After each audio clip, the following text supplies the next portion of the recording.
ముందుగా ఈ వీడియోలో టాపిక్‌లోకి ఎళ్ళేక ముందు ఒక చిన్న సామెత అయితే చెప్పుకుందాం. యాక్చువల్‌గా జనాల చెవిలో రాజకీయ నాయకులు పూలు పెడతారు. కానీ రాజకీయ నాయకులకే పూలు పెట్టేవాళ్ళంటే ఏపీ పోలీసులని మనమైతే చెప్పుకోవచ్చు. ఎందుకు అని అంటున్నానంటే ఇక్కడ ఒక కీలకంగా మాట్లాడుకుంటే గత 3, 4 రోజుల నుంచి కూడా ఆర్‌జీవీ అరెస్టు నేపథ్యంలో ఏపీ పోలీసులు చాలా గట్టిగా తిరుగుతున్నారు. చాలా బలంగా పట్టుకొని ఆ కేసుని ఆర్‌జీవీ ఎక్కడున్నాడో వెతకడానికి అయితే ప్రయత్నం చేస్తున్నారు అనేటట్టు మీడియాలో గాని, ప్రతి చోట కూడా సోషల్ మీడియాలో గాని, ఇటు మీడియా వర్గాల్లో గాని చాలా గట్టిగా ప్రచారం జరుగుతుంది. 5 టీముల కింద విడిపోయి పోలీసులు చాలా భారీ ఎత్తున కోయంబత్తూరులోనే కానీ, ఇటు చెన్నైలో కానీ, బెంగుళూరులో కానీ, ముంబైలో కానీ, ఇటు హైదరాబాద్‌లో కానీ ఎక్కడ ఉన్నా సరే వెతికి పట్టుకుంటామనే విధంగా పోలీసులు గాలింపు చర్యలు మొదలుపెట్టారనేటట్టు గత కొద్ది రోజులుగా వార్తలైతే భారీ ఎత్తున ఉన్నాయి. కానీ ఇక్కడ వాస్తవాల్లోకెళ్తే ఆర్‌జీవీ మాత్రం మొన్న సోషల్ మీడియా వేదికగా ఒక వీడియో పోస్ట్ చేయడం జరిగింది. ఆ వీడియోలో ఏం చెప్పారంటే, నేను ఎవరికీ భయపడేదే లేదు. అయినా గతంలో ఎప్పుడో మాట్లాడుతూ ఇప్పుడు దాని మీద ఎలా కేసులు పెడతారు? రెండోదొచ్చి ఎవరి గురించి మాట్లాడాను, ఎవరి మనోభావాలు దెబ్బతిన్నాయి, అయినా నా మీద కేసు నమోదు చేయవలసినంత ఇంపార్టెన్స్ ఏమొచ్చింది?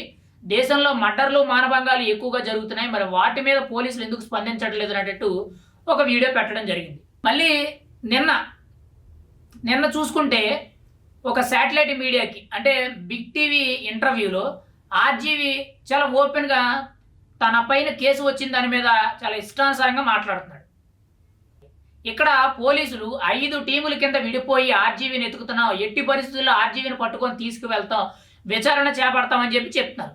గత 3, 4 రోజుల నుంచి కూడా ఆర్‌జీవీ ఇంటికి అంటే హైదరాబాద్‌లో జూబ్లీ హిల్స్‌లో ఉన్న ఆర్‌జీవీ ఇంటికి పోలీసులు వెళ్ళడం, అక్కడ వాళ్ళ పిఏలు, వాళ్ళ సెక్యూరిటీ ఎవరైతే ఉంటారో వాళ్ళందరూ కూడా ఆర్‌జీవీ గారు లేరండి అని చెప్పడం, వీళ్ళు అక్కడ దాదాపుగా కొద్దిసేపు ఉండడం, అక్కడ మీడియాతో మాట్లాడడం, అక్కడి నుంచి వేరే చోటకి వెళ్ళడం, మెయిన్‌గా సైబర్ క్రైమ్ టీములతో మాట్లాడడం, ఇటు ఇంటెలిజెన్స్ ఆఫీసర్లు ఎవరైతే ఉన్నారో వాళ్ళతో మాట్లాడడం, మెయిన్‌గా కోయంబత్తూరులో ఉన్నాడనంటే చెన్నై పోలీసులతో మాట్లాడడం, ఇలా చాలా వరకు కూడా హంగామా జరిగింది.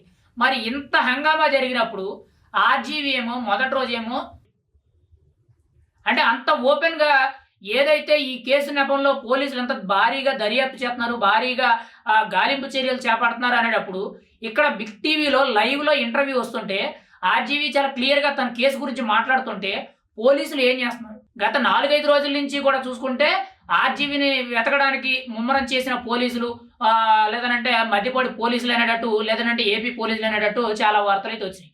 మరి ఇక్కడ ఆర్‌జీవీ ఇంటర్వ్యూలు ఇస్తుంటే ఏపీ పోలీసులు ఏం చేస్తున్నారు? ఏం జరుగుతుంది? లేదనంటే రాజకీయ నాయకులు ఈ పోలీసులకి ఇచ్చిన పని ఏదైతే ఉందో అది పట్టించుకోవట్లేదా? ఇక్కడ ఎలా ఉందనంటే గత వారం రోజుల నుంచి కూడా ఒక రేంజ్‌లో హైప్ తీసుకొచ్చి ఇప్పుడు ఆర్‌జీవీ అక్కడ లైవ్‌లో ఒక ఛానల్ ఇంటర్వ్యూలో కూర్చున్నాడంటే అది ఎంత ఆశ్చర్యంగా ఉందని ఆలోచించండి. కనీసం ఆ ఛానల్‌లో వచ్చిన ఇంటర్వ్యూ చూసైనా సరే సంబంధిత అధికారులతోనూ వాళ్ళందరూ కూడా కలిసి మాట్లాడుకొని ఆర్‌జీవీని అరెస్ట్ చేయడానికి కూడా మరి ప్లాన్ ఆఫ్ యాక్షన్ తీసుకున్నారో లేదో కూడా డౌట్‌గా వస్తుంది. ఇక్కడ ఎలా ఉందనంటే పొలిటికల్ ప్రెషర్ అనేది లేదు. అంటే ఇప్పుడు కూటమి ప్రభుత్వం వచ్చిన కాడి నుంచి కూడా ప్రభుత్వ నాయకుల తరపు నుంచి అంటే టీడీపీ నుంచే కానీ, జనసేన నుంచే కానీ ఎవరైనా కానీ ఇక్కడ పోలీసుల మీద ప్రెషర్ లేదు. ఇక్కడ ఆర్‌జీవీ మీద పెట్టిన కేసు ఏదైతే ఉందో మరి అది అంత ఇంపార్టెంట్ అని అనుకోవట్లేదో, లేదనంటే కావాలనే నిర్లక్ష్యం చేస్తున్నారో, లేదు అనుకుంటే కూటమి ప్రభుత్వం తరపు నుంచి మెయిన్‌గా నాయకుల తరపు నుంచి కూడా ఎటువంటి ప్రెషర్ లేదు, వాళ్ళ పని వాళ్ళు చేస్తున్నారు అనేటట్టు వదిలేయడం వల్ల మరి పోలీసులు కొంత నెగ్లిజెన్సీ ఉందని మనకు కనిపిస్తుంది. ఖచ్చితంగా వాళ్ళు కరెక్ట్‌గా విధులు నిర్వర్తించి వాళ్ళు కరెక్ట్‌గా వర్క్ చేసినట్లయితే ఈ పాటికే ఆర్‌జీవీని అరెస్ట్ చేసేయాలి. ఎందుకనంటే ఎలాంటి పరిస్థితుల్లో ఉన్నా కానీ పోలీస్ అనేవాడు తలుచుకుంటే ఇట్టే పట్టేసుకుంటాడు. దొంగతనం అవ్వచ్చు, హత్య అవ్వచ్చు, అత్యాచారం అవ్వచ్చు, లేదా ఇంకోటో ఏదైనా అవ్వచ్చు. పోలీస్ అనే వ్యక్తి తలుచుకుంటే ఖచ్చితంగా విదేశాల్లో ఉన్నా పట్టుకోగలడు. అంత వన్ సైడ్‌గా వాళ్ళైతే చేయగలరు. కానీ మరి ఇప్పుడున్న పరిస్థితుల్లో మనకు అనిపించేది ఏంటంటే ఇక్కడ ముందుగా మనం ఒక సామెత చెప్పాం. ప్రజల చెవుల్లో పువ్వులు పెట్టేది రాజకీయ నాయకులైతే, రాజకీయ నాయకుల చెవుల్లో పువ్వులు పెట్టేది పోలీసులు అనేటట్టు. ఖచ్చితంగా అది కనిపిస్తుంది ఇక్కడ. ఇక్కడ రాజకీయ నాయకుల చెవులో వీళ్ళు పువ్వులు పెడుతున్నట్టుంది. ఎందుకంటే అంత క్లియర్‌గా ఆర్‌జీవీ అనే వ్యక్తి హైదరాబాద్‌లో తిరుగుతూ ఉంటుంటే 5 టీముల కింద విడిపోయి ఇతర రాష్ట్రాల్లో తిరుగుతున్నారు. మరి తిరుగుతున్నారా లేదనేది అయితే పూర్తి క్లారిటీ లేదు. మీడియా అంతా కూడా 5 టీముల కింద విడిపోయి ఇతర రాష్ట్రాలంతా కూడా గాలింపు చర్యలు చేపట్టారనేటట్టు ప్రచారం చేస్తున్నారు. అదే నిజమైతే ఆర్జీవీ ఇక్కడ హైదరాబాద్లో ఉంటే ఇతర రాష్ట్రాలన్నీ ఎందుకు తిరగడం? డైరెక్ట్గా వచ్చి పట్టుకుంటే అయిపోయేది కదా. ఇక్కడ పోలీసులు మరి ఏ ధోరణిలో ఆలోచిస్తున్నారు అనేది కొంత డౌట్ పడుతుంది.